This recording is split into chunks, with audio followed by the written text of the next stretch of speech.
Hey everybody, Quantum back here again, and in this video I wanted to take a look at Amber, Ruby, MUFASA a little more closely with some of the new cards from Ursula's Return.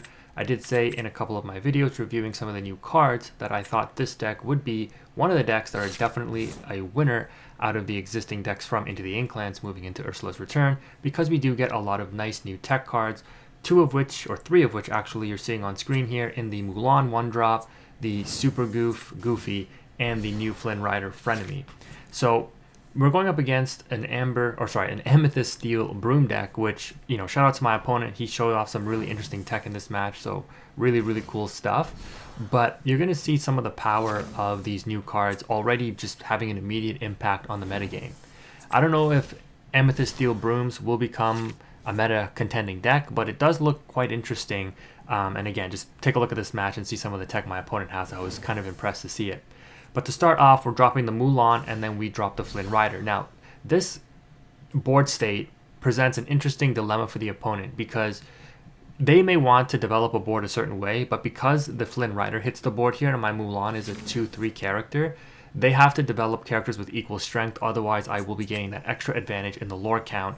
And like I've discussed when I reviewed this card, all I need to do is draw one of my Mauis or any of my high costing 4 or 5 cost characters, and I'm in business with this FLYNN Rider gaining me 3 lore at the start of every turn, because even in this Broom deck, there's likely nothing over 6 strength. The opponent is on the befuddles though, and that does slow me down, so you can see the synergy with the Mother Gothel being a 3/4 body. It's bigger than anything the opponent can drop on turn 3, but they did have the answer in the befuddle to slow me down. So, really good play from the opponent here. They're going to opt to play another Broom and put back, or banish the 1-drop Broom to draw a card and then put it back. I think they could have quested with it first though, so that may have been a miss on their part.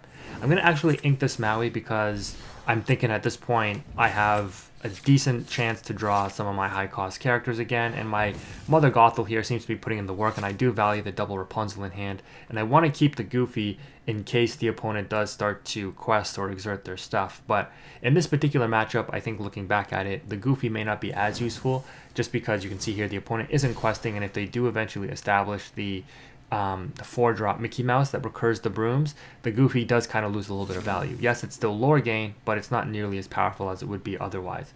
So the opponent sets up a Bruno here, which is pretty strong because it has evasive, and all they need to do is exert it and call Magic Broom, since they play so many, and they're likely going to be able to gain 3 lore off of those Magic Brooms. In this point though, because we do have a dock now, which I did want to try the Gaston, but I just figured it would be safer still with the dock, given that I don't want to try out too many new cards at once. But in this scenario, I'm going to drop the dock and probably redrop the FLYNN Rider to use up all 5 of my ink, and then just pass turn, keeping the Mulan in a ready state. I am playing some of the Shift Mulan. I think I'm playing 2 copies of it, but it's definitely not like a focal point of the deck, so it's either like I see it, which is fine, or I don't see it, which is also fine, because obviously I can develop a lot more other threats. So the opponent calls Magic Broom, reveals a Befuddle, and I believe that card stays on the top of their deck, so they're going to be drawing a Befuddle next turn.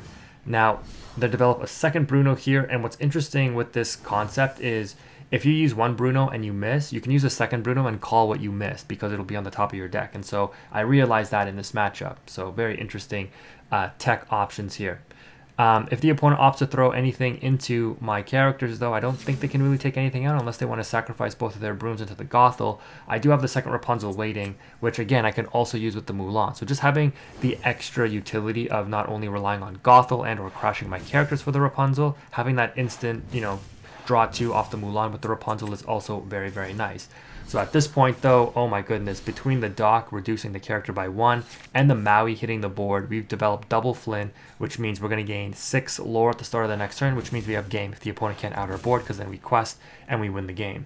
So the opponent uses Bruno, calls Magic Broom, misses, they use a second Bruno, and they're going to be able to call Arthur here, which is going to get them the card to their hand and gain the lore. So, really strong interaction when it does work as intended. You get the card advantage, and you also get the lore, so really powerful stuff. However, we have such a wide board here. What is the opponent going to do in order to deal with it? They're going to slow us down from that Befuddle that they called on the previous turn and missed with the Bruno, getting rid of one of the FLYNN Riders, and then they eventually developed the Mickey Mouse.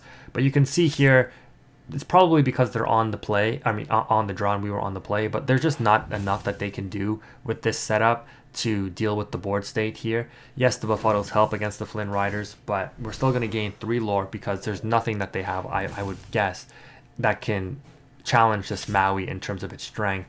We do have the second Rapunzel for additional card draw. The opponent's on virtually no cards, but they do have the Mickey recursion now, which is strong. But as soon as we get this Maleficent, or if we draw into a Medusa on board, like to deal with that Mickey Mouse, it's pretty much game over anyways. But there's really not much the opponent can do still, regardless.